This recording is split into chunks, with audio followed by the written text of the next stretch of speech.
I'm Steve Riley with the American Bird Conservancy, if that's not real obvious. I'm the Director of Farm Bill Policy for ABC.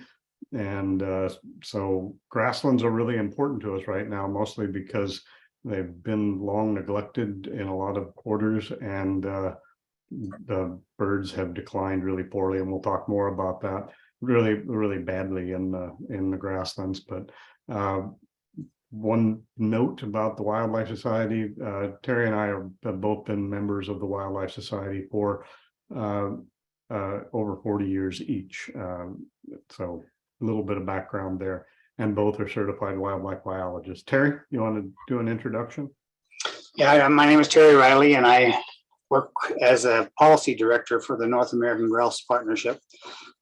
Primarily, I'm retired, but volunteer my time as keep track of what's going on in Washington and various states that affect grouse. And we focus primarily on the grouse species in North America, but we're heavily vested into looking at what we can do for lesser prairie chickens and somewhat sage grouse too. But there's an army of people out there working on sage grouse, so we are focused much more heavily on learning how we can restore the habitat of lesser prairie chickens and then bring recruitment rates up to a reasonable level.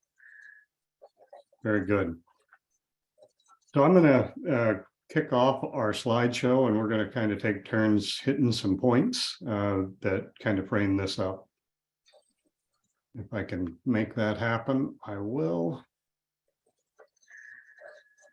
All right, so we've kind of covered this. As the title was a little provocative on purpose, that we're with a key to grassland bird saving birds is grazing. And in many cases, it's really about managing that grazing so that it is more kind of in tune with how it evolved, how grazing evolved. So I mentioned that grassland birds are in trouble. Birds in general, most of you probably know this, we've lost about a fourth of the birds since 1970. Grassland birds have suffered far more than a lot of the other species, and we've lost about 53%. And that's with some species that have actually increased during that time. So for some species, it's much more bleak, like the meadowlark here, the eastern meadowlark, where we've lost 75% of them since 1970, which is kind of tragic. And Terry already mentioned the lesser prairie chicken, which was recently listed for its second time under the Endangered Species Act. But the lessers are in really bad shape right now, like a lot of other species. For us, it's kind of iconic because it's a non-migratory bird. A lot of the birds that are in trouble are migratory, so one or more grassland system and other systems are a part of their full life cycle. Whereas the lesser prairie chicken, they all live in one little part of the world in 5 states. And if the habitat's not good enough for them there, they're probably going to go away. So grasslands, if you want to think about grasslands to start with, I think you need to think about their evolution. The grasslands and their soils evolved with temperate climates, varying and variable amounts of precipitation. You think of the tall grass prairie, it gets a lot more rain than the short grass prairie. But you also have periods where we get a lot of rain relatively, and others where we're in droughts. So there's a lot of variability, both temporally and spatially. A lot of the grasslands, and we're focusing a lot more on the Great Plains right now, but think about grasslands that they all need reasonable, thoughtful management. But in the Great Plains particularly, we saw bison herds, which played a big role in the evolution of the grasslands, in that they moved around a lot, and elk and pronghorn and deer were other herbivores out there that helped to shape the grasslands. But those bison moving around in huge herds where they ate everything and then moved on and let things recover is part of the DNA of our grasslands. One of the other things that we've seen were extensive and very frequent wildfires. There also were quite a bit of man-caused fires where Native Americans used the fires to move the bison around and to help grow berries and things like that. So their wildfires play into that. In addition, in some of the grasslands, glaciation played a pretty important role in the formation of the soil, and that helped to define the plant materials and that sort of thing. And with that, I'm going to turn it over to Terry. Well, grazing, since we fenced off most of the prairies into pastures, grazing has had a very long history, perhaps 150 years in some portions of the prairie and the grasslands of the Great Plains, and that as we slowly replace the bison with domestic livestock, mostly cattle, and some places sheep, we've really had a whole variety of grazing systems that have evolved over time. Some referred to often as the season-long grazing system. That varies a lot from one ranch to another, and sometimes it's just moving the cattle to another pasture once you run out of grass, or they can't graze because of snowpack or some other thing of that nature.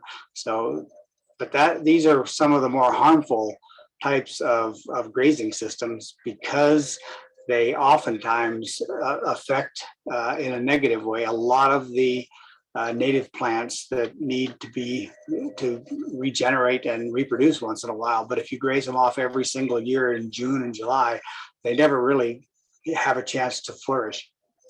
So along came the rotational grazing systems, and that's where you kind of put cattle on and take them off as necessary. Perhaps you decide that you want to graze 50% of the grass and then leave 50%. Or in some cases, research has even shown that in drier areas, you might want to reduce that grazing utilization rate down to 30%, and then move the cattle onto another pasture. And a lot of ranchers that graze cattle on private and public land, they just kind of follow what their parents did and their grandparents did, and so that's a real challenge sometimes of getting them off of that kind of security that they have with a specific type of system, and trying to get them to adopt a new type of grazing system.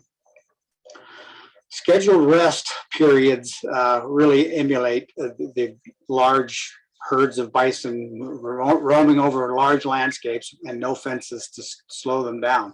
And this way you can actually kind of control when you graze and how long you graze based on some type of strategy that you have for specific uses that you have for the pastures. And that might be storing carbon or doing a whole variety of things for ecological services, but also just leaving plenty of grass for future grazing.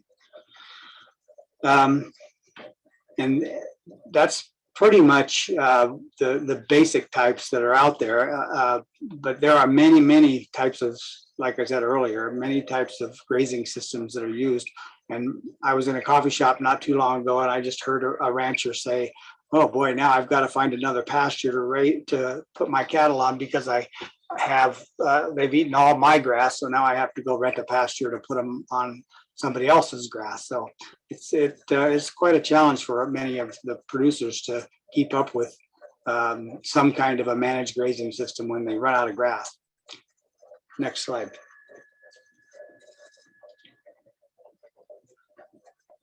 Season-long grazing strategies are fine if you keep the number of livestock balanced with the amount of vegetation you hope to remove.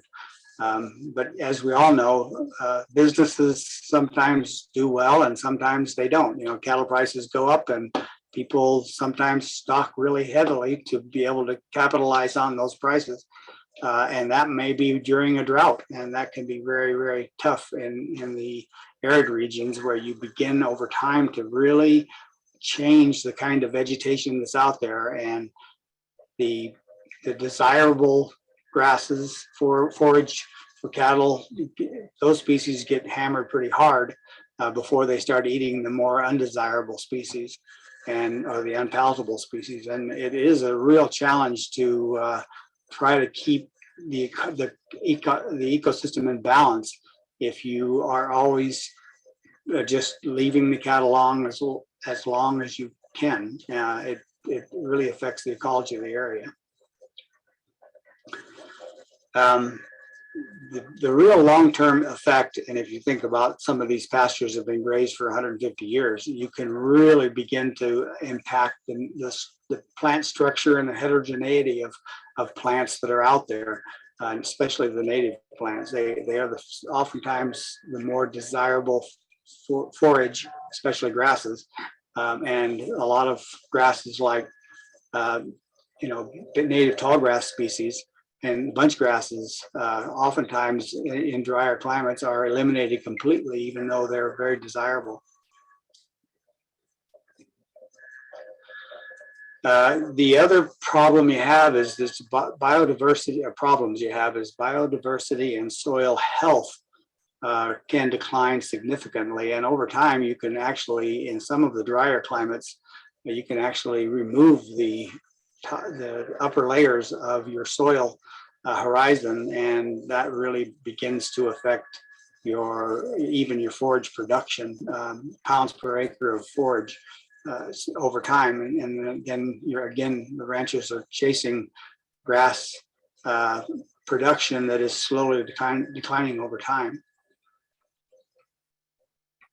We're going to switch gears and talk a little bit about what we need to do to change. But I was just going to say, with the soil health, one of the things that I read recently that I thought was really important, and it deals with carbon sequestration. And one of the things that is important in carbon sequestration, more so than even the plant biomass, is the soil microbia. And most of the carbon is actually stored by the soil microbes, but the soil microbes are tuned in to the plants that evolved in the soil.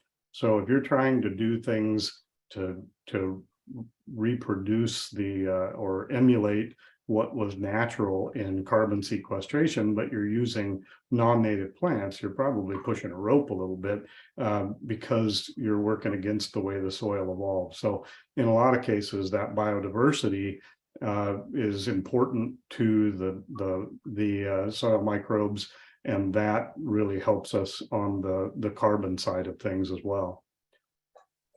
So some of the things we have to consider as far as changing in the grassland environment is working with producers so that they adopt grazing prescriptions that improve and maintain the plant structure. We got to have the structure for cover for ground nesting birds, for instance, and it has to be sufficient for them to reach their recruitment goals. If you've got nothing but rocks and roots out there, and you've got birds that need bunch grasses to nest under, they're not going to nest very often. Heterogeneity and biodiversity we talked about. We've got to have healthy grasslands that are well distributed with really diverse plant materials, so that we end up then with diverse invertebrates and vertebrates that are kind of attached to that the broader biodiversity. And at the same time, and this is a really important point, we've got to do things that will keep ranchers ranching, because if we can't keep the grass green side up, it will become something else, like cropland or a shopping mall or something like that. And so we have to provide appropriate incentives to make sure those ranchers can continue to do their work and make a living on the ranch. Some of that comes in the form of technical assistance and planning. ranchers don't just make decisions like we're talking about, where they change the grazing system that has been the tradition of the ranch for, as Terry said, maybe 150, or in some places in Texas, for instance, maybe 300 years. People have been grazing the same way with the same number of livestock, while productivity has gone downhill, and the actual plant community has just gotten worse and worse. So if we're going to do things differently, we've got to have people out there who develop relationships with the producers, so that trust is there, so that they can actually make progress. We've got to adopt grazing management systems over very large landscapes. It doesn't do us a lot of good if only one rancher out of 50 actually does something. And right now we know that over half of the ranches don't really have a modern grazing system. It's mostly over half of the ranches are still doing season-long grazing, where they put a similar number of livestock that they had last year out in the same manner. And as Terry said, once the grass is gone, they have to try to figure out what else to do. But in a lot of cases, there's not much left when they're done. And we've got to allow that vegetation to recover. We've got to see an adoption of grazing management systems that are pretty simple to do. It can't be super complex, but it also has to be able to be monitored, so that we can see if we're making progress in the different ways that we hope to make progress. And we have to incentivize the desirable grazing prescriptions. In a lot of cases, for instance, if you're asking someone to change the number of livestock to a lower number, we're asking them to earn less money off of their pasture, at least in the short term, while productivity can be increased. And we're doing that because we'd like to see some ecosystem services developed or delivered to the rest of the public, but we'd like them to do that out of the goodness of their heart. And that's not really realistic. So we have to incentivize the prescriptions that we're applying. And then, ultimately, if we're asking someone to do something that is for the greater social good, we ought to be able to pay them to do that, like we do in farming, for instance. And we talked a little bit about it, but tradition plays a big role in this. A lot of times what we hear when you talk to someone about their grazing system is they'll tell you that their system is what it's always been, and they're doing what Dad did and what Grandpa did. So that's an issue culturally, tradition, but we also see it within the conservation community, that people are really wired into certain kinds of prescriptions that they like to deliver, and we need to make some adjustments there with the professionals as well. I'll turn it back to Terry to talk a little bit more detail about rest. Well, one of the techniques that, as far as a management strategy goes for grassland birds, that has been scientifically evaluated pretty extensively, has been resting pastures. And we do know that if you move your cattle around from one pasture to another at the appropriate times, you affect the pasture in different ways, whether it's grazed in the winter or spring or summer or fall. It is oftentimes very, very beneficial to the plants out there if you can rest pastures and then move that rest from one pasture to another and from one year to another. So it is very, very hard to get people to control, as I mentioned earlier, exactly when they hit 50% utilization. It's you could take 10 people out there and you might get 10 different answers about when that 50% utilization occurs, unless you actually go out and do some measurements of forage production for that year, and then see how much of it has been removed. And that's very few people actually have the time to do that, very few producers. So we do know that rest works fairly well, and science has proven that recruitment rates for quite a few different nesting birds have gone up, and the health and vigor of the plants that are out there in the soil can actually be improved by resting at the appropriate times. The other good thing about it is it's very, very easy to know whether the livestock producer is following the plan, so to speak. If you look out there and you see cattle, then it's not being rested. If you look out there and there are no cattle, then it likely is being rested. So it's easy to manage, and people can look over there, including their neighbors, and say, yeah, gee, I thought you were going to rest that on June 1st or something of this nature. And so the coffee shop talk oftentimes among producers bring these things to light, and so they follow the plans fairly easily. Native ground nesting birds definitely have been shown, particularly on sharp-tailed grouse and greater prairie chickens, that recruitment rates go way up if you rest at the right time, and especially if you can have perhaps longer-term rest. But there is a strong advantage from a management standpoint to be able to just move cattle from one pasture to another rather than going out there and monitoring when you have run out of grass, so to speak.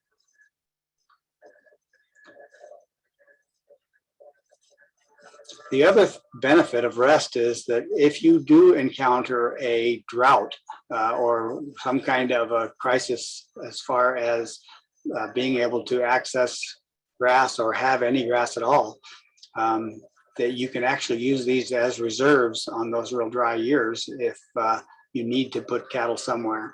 So it can be a lot of value to a producer to have that extra amount of grass lying around.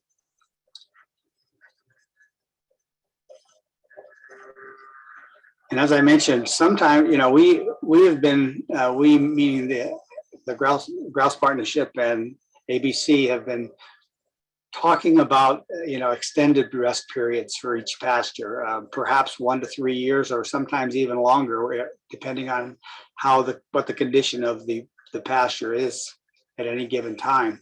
So we've been talking about trying to develop prescriptions that are talking about rest for up to 1 to 3 years in general, with long-term contracts, so that they can move the rest around among all the pastures that a producer might have. And again, as I mentioned earlier, there's good science that shows that rest actually does increase soil carbon,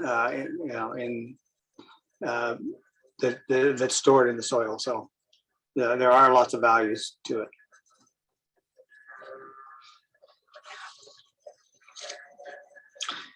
And of course, as Steve mentioned earlier, it's often extremely important to be able to set some goals and have them be some kind of goals that really mean something. You can put in what some people talk about. If you go into incentives, they'll say, well, we'll pay for a new division fence, or we'll pay for 3 new water developments.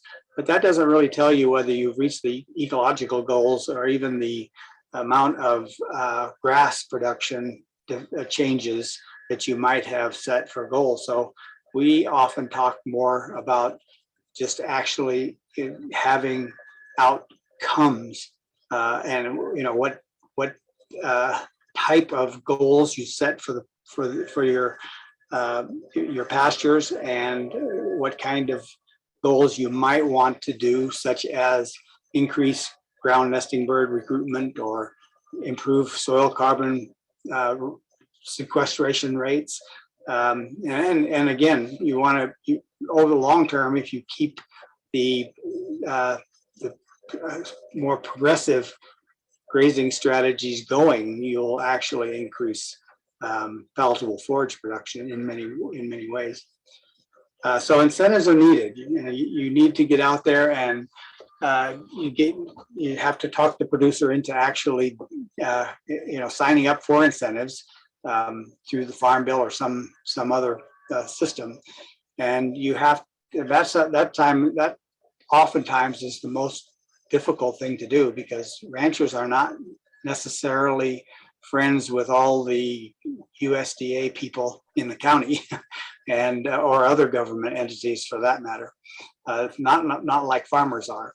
So it's a cultural change we have to work on, but you set a variety of goals, and then you create the incentives to go out there and achieve those goals.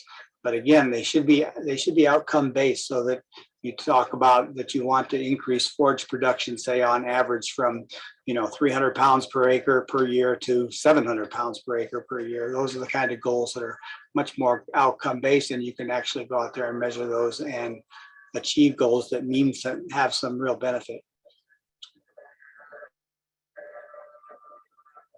Just lost you there for a second, Terry. Oh, you lost me?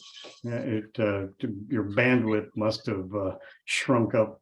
Oh, I think you're good though. I didn't miss much. and again, one of the things that is really, really important, and a lot of people don't even really put this together, is that arid grasslands it's very tough to graze in them. Some years production of forage is almost zero because rainfall is almost zero, and there's very little moisture stored in the soil during those periods of time. So the grasses just don't grow.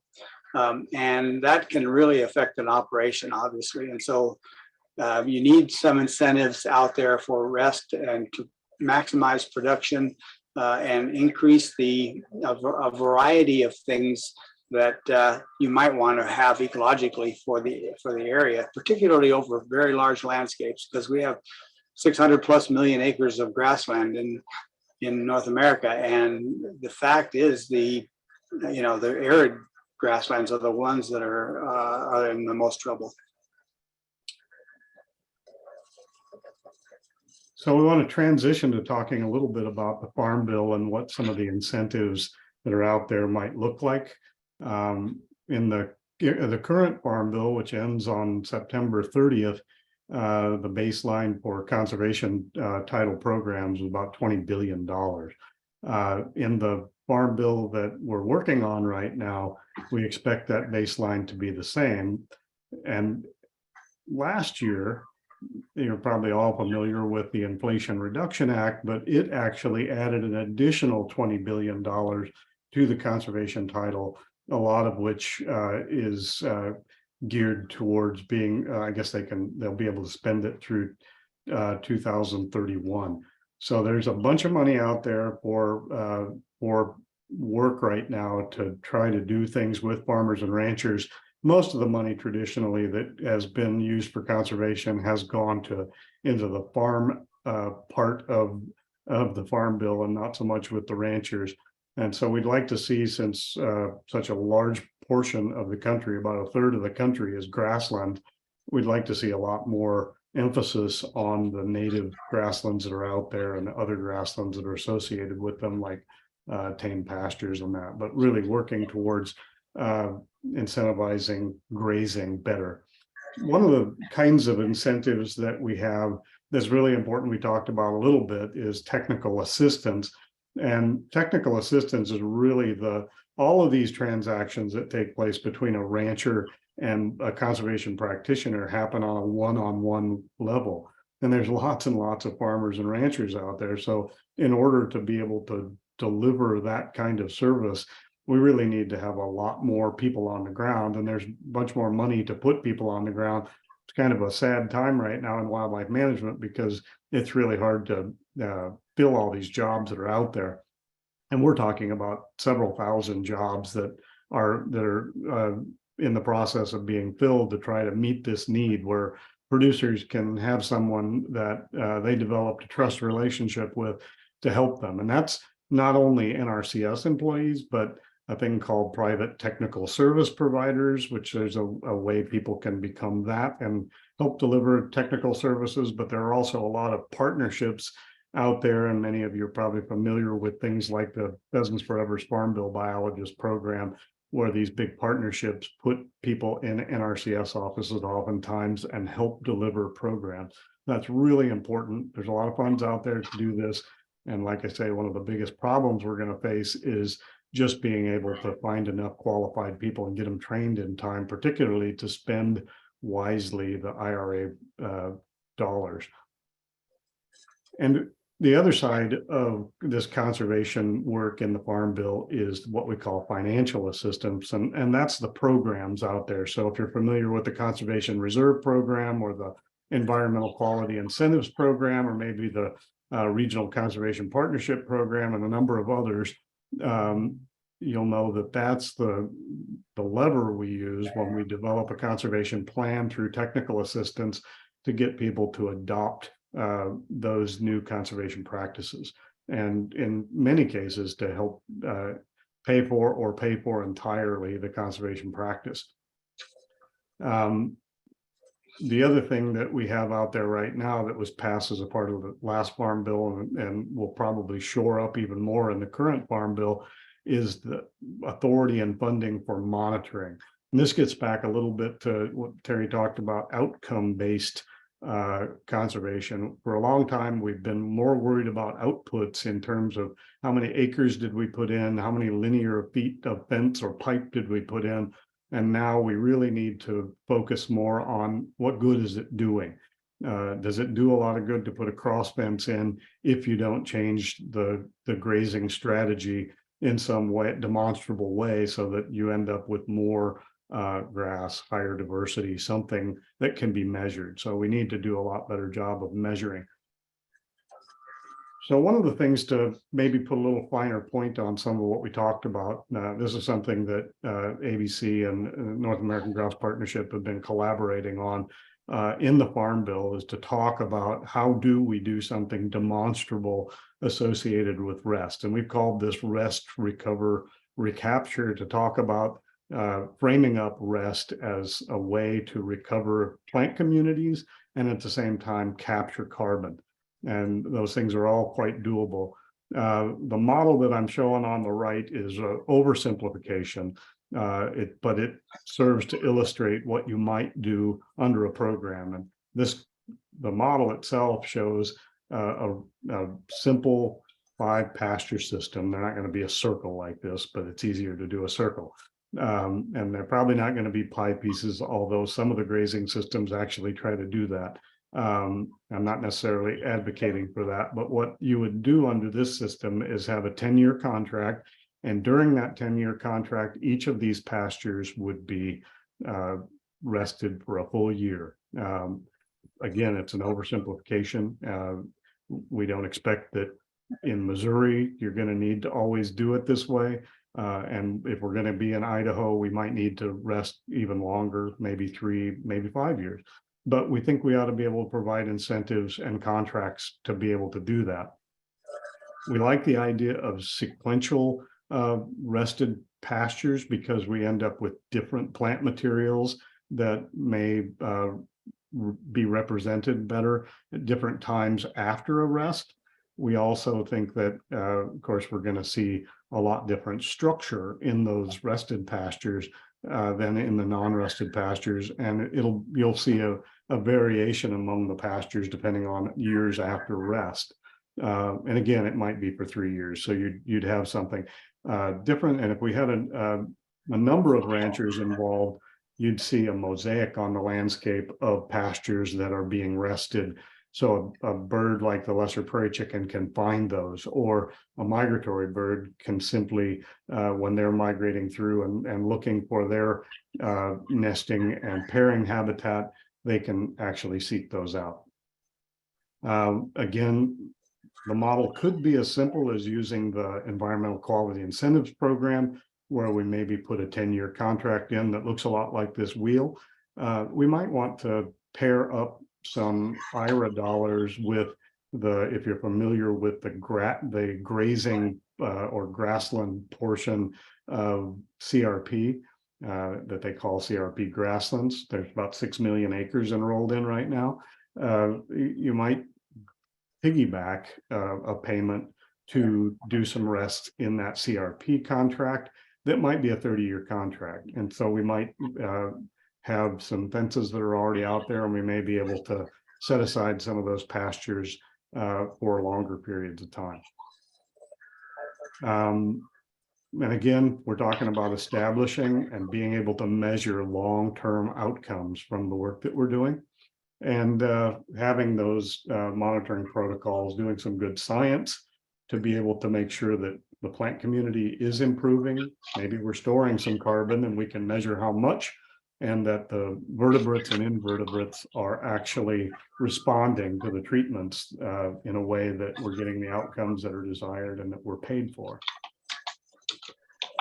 So we're going to wrap up here pretty quick and then go to Q&A, but I want to talk a little bit about what the implications are for wildlife professionals. And we're hoping that we have a pretty good mix of people on the call, from students to graduate students to faculty to conservation practitioners working on the land, and researchers and others.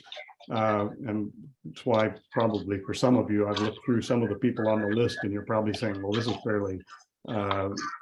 fairly elementary, Steve and Terry. What, we already know all this stuff, but just be aware that not everyone knows all of the different aspects. And we're hoping that this is a good tickler for folks so that they'll pick this up and learn a little bit more about what we're talking about and why it's really important and how to incorporate it into your work. So if you find yourself working at some point in your career, or you think you might, as a conservation practitioner in a grassland ecosystem, you've got to understand enough about livestock grazing systems and grasslands to be able to help lever influence changes. Because if we can't change the way the grasslands are being grazed, we probably can't expect to get, if you always do what you always done, you're always going to get what you always got. So we got to have some changes, and we got to be willing to pay for them. You also are going to have to understand that these systems happen mostly in private lands or private lands that are integrated with public lands, and it's a private enterprise. So you got to work with private landowners, ranchers, farmers to be able to have any influence. You got to engage those people, and you've got to work with the government agency staff as well as conservation practitioners from different organizations like ABC and North American Grass Partnership. If you're a teacher, obviously we got to think about how we're going to teach the ecology, social dynamics that created and maintain grasslands. We need to make sure that the students and any associated science they may be doing really focuses on how we do grassland restoration and maintenance to keep that health out there. Got to be able to learn how to incorporate grazing strategies into the ranch so that it's profitable. And I think we need to compel students to, if they're going to work, once they go in the field, if they're going to work with ranchers, to make friends with some range managers so they don't have to know it all, but they can bring somebody with them. And hopefully we can compel students to get into this kind of work, because I think we don't do enough to encourage students right now to become involved in what's probably the fastest growing segment of what the wildlife profession, which is private lands. It's where the jobs are. Just take a look at the internet. And if you're a researcher, I think that we got to make sure that we're doing good applied ecology so that the findings are going to be transferable to ranchers and farmers, so that it helps them make better decisions and shows them how they can maintain or increase their profitability where that's possible through doing good management. And we've got to stay engaged in research from beyond the science to the application. So I hope that's, I know Terry and I both hope that that's a good primer for thinking about how grazing really is an integral part of saving grassland birds. And if we can manage to do a good job in these areas, I think we can see some of the trajectories that are pretty negative on a lot of birds. And as I mentioned, there's 70 tipping point species out there. We can see bird numbers turn around like we've seen in wetland ecosystems. Although today's, if you're following current events, the Supreme Court's ruling today on wetlands was pretty devastating in that arena. Probably going to pay the price for that. But if we can do a better job of managing our grasslands the way we have with wetlands over the last few decades, we can do this. We can turn things around. And I see we've got some Q&A going on. I would say we've got plenty of time here. If there's some folks who want to throw some questions in there, that would be great. I don't know if I can, if someone raised their hand, I don't know if I can actually put you on for and let you talk. But if you have we'll just go through the questions in the Q&A, and Terry's already been answering them, but we hope that we'll see some things here. We know that a lot of people have the same questions. Like I mentioned early on, we will take the questions that show up here and try to do a follow-up Q&A and post that with the recording. Terry, you've already been working on these. You want to touch base? Yeah, I answered one with regard to monitoring and funding for monitoring. And that is an important, it's a good question, because it, what we've seen in the past is we fought pretty hard to actually get some money in the Farm Bill specifically for monitoring and, developing some kind of outcomes, if you will, so that we can determine whether these programs that we have already have been successful. But oftentimes those are all done within USDA, and whenever you get the government involved, sometimes you don't get the answers you were hoping to get, and you don't have any control over who's doing it and how they're doing it. And not that I'm suggesting they don't do good research, but it's more just kind of measuring outputs and not necessarily really addressing the real problems you have out there on the landscape. So my suggestion was we try to find ways to get more of this money into the hands of researchers at universities, where they can really answer some of the questions that we have with the monitoring and the protocols for monitoring. Great.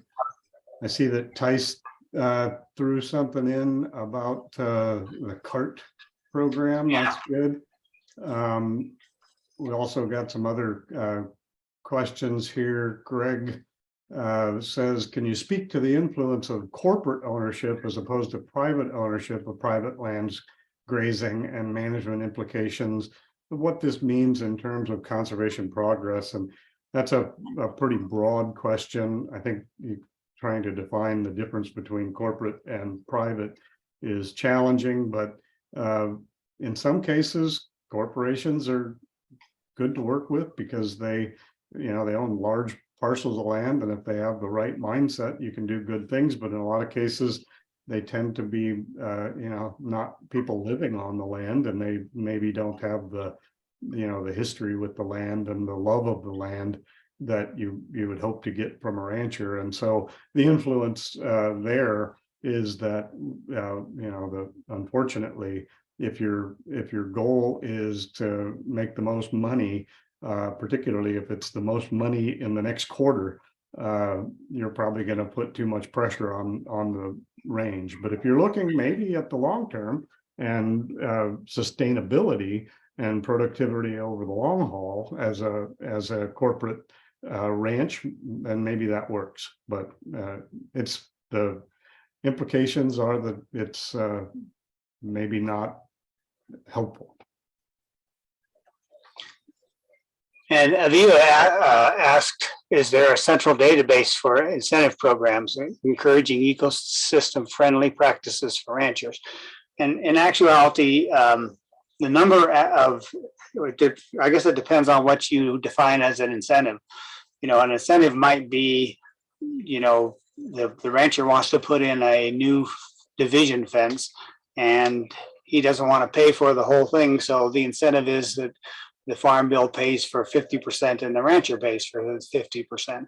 But there are also incentives such as with the Conservation Reserve Program, where you actually pay them, the farmer or rancher, depending on what kind of fields they have, an annual incentive payment to maintain a practice over a period of time, such as 10 years for CRP.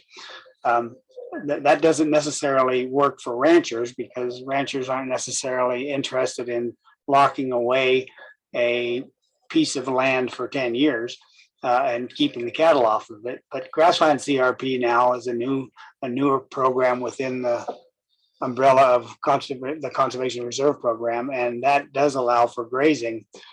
So they can actually get paid an annual incentive payment for and still be allowed to graze the land under a conservation plan. So the answer to your question about is there a database? NRCS maintains a database of all of the conservation practices that they can use on various pieces of land. But generally speaking, the incentives are more often just an incentive to help pay for structural improvements. And to add to that, I would just say that when we're talking about improvements that are associated with wildlife benefits, I would start with State Fish and Wildlife Agency, private lands biologists. They should, at the local level, know what programs are available.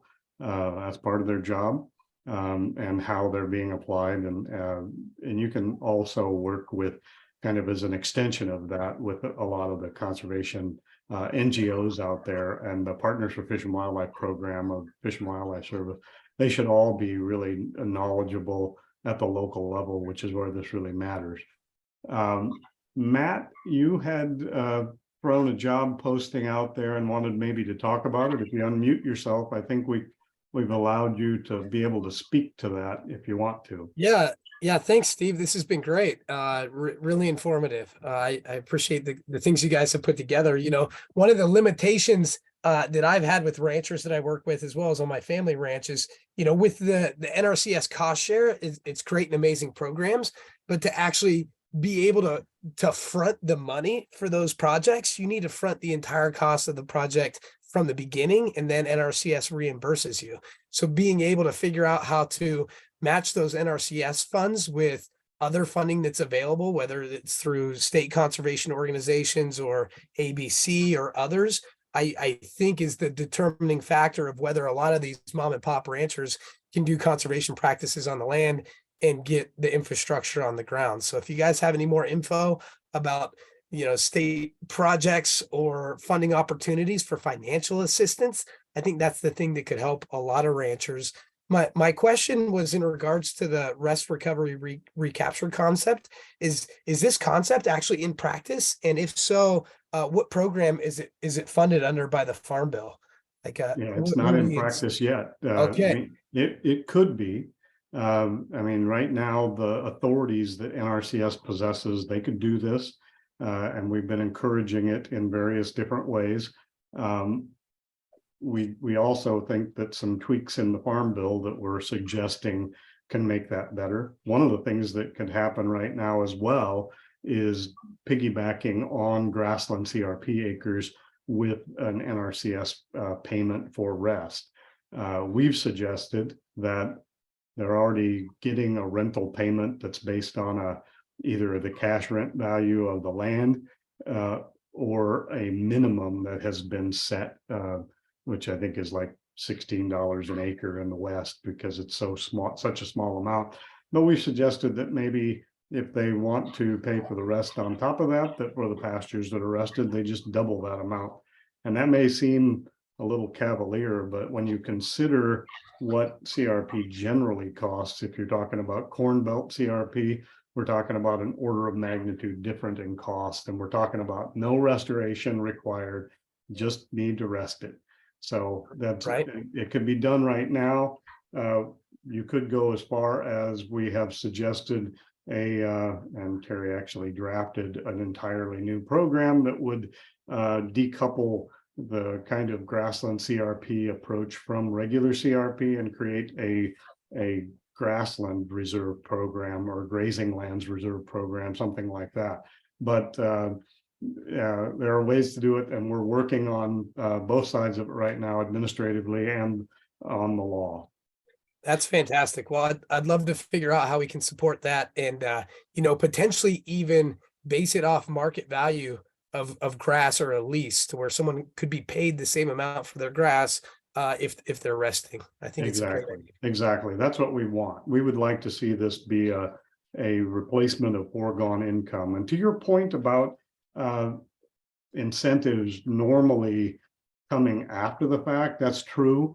Normally USDA programs, you do the work or you enroll something for the period of time that it takes you to make the improvements, or in the case of CRP, for the year that it's providing the service, and you get paid afterwards. And when it comes to, particularly when you're doing infrastructure work, it can be very expensive, like maybe putting a well in.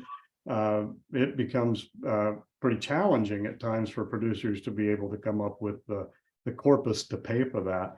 And so what you need to know is that there's more flexibility in the Farm Bill than you might think. They can actually do upfront payments, and they can do some workarounds. Obviously, there's more risk when you do that, because if someone defaults on it, then you got to go get the money back. But it can be done. You want to take another question, Terry? Yeah, Amy, any tips on how to persuade a landowner to rest their land or provide more native plants for quality when you're new in the field? The biggest challenge most people have in these positions where you actually work one-on-one with farmers and ranchers is it's just a matter of building trust. And as I mentioned earlier, sometimes it's just your name gets passed around at the coffee shop in the morning, and they say, yeah, I worked with her and she's really, really good and she's really helped my operation.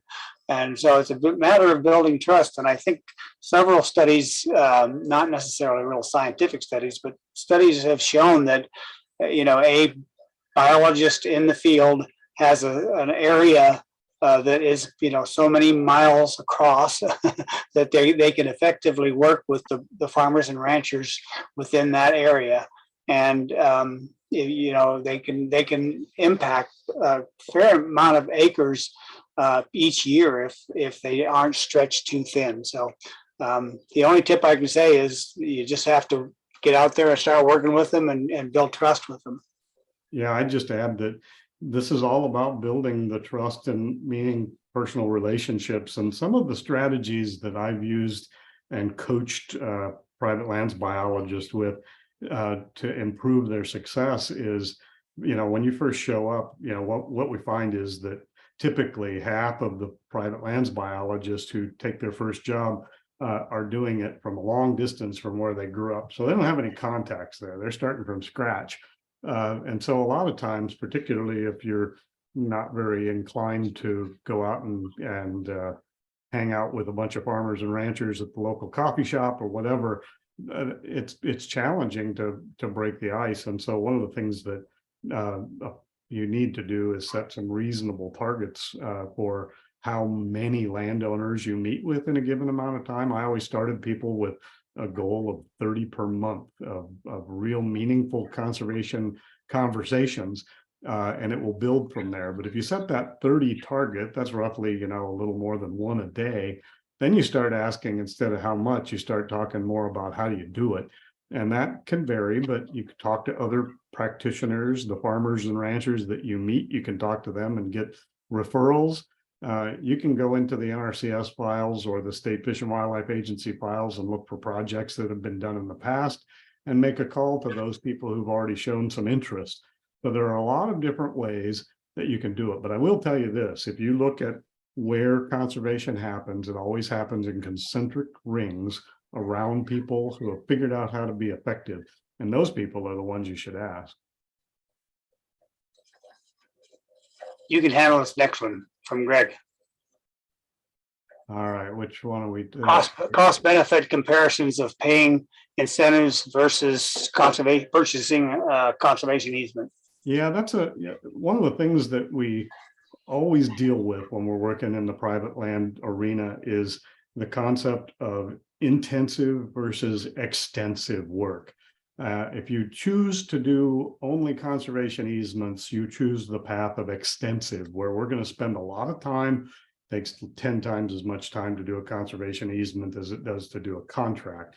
But you're going to spend a lot more time building the easement, and it's going to occupy a lot less space, and it's going to cost a lot more money. If you go the other route, let's say we go to the CRP route, for instance, we're going to be able to hit much more extensive pieces of land, and it's not going to take as much time, but we may not get the same kind of conservation return on investment. And so it's a balancing act. If you're looking at the lesser prairie chicken, I would say there's no way that we would ever be able to spend enough money on conservation easements to move the needle on lesser prairie chicken. We've got to work with private landowners. If we're talking about, protecting the wintering area for monarch butterflies, it's only a couple acres. Yeah, we need to buy that. We need to put a big fence around it. So it kind of depends on what you're trying to do. But in the grasslands, generally speaking, we're talking about a very extensive area, 600 million acres. And if you're trying to make a demonstrable change through something like conservation easements or fee title acquisitions, it's going to be pretty hard to do, particularly very quickly. And we got to act fast or we're going to lose these birds. So I obviously lean towards, let's get out and hopefully help producers make better decisions, pay them to make better decisions that are going to provide the conservation services that we need.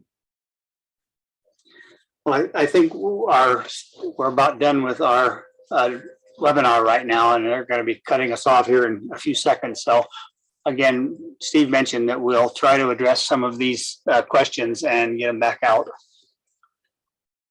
Good. Yeah. Thanks, Terry. And thanks everyone for joining us. And I hope that this has been helpful and that you can go out and make a difference in conserving our grasslands. Thanks.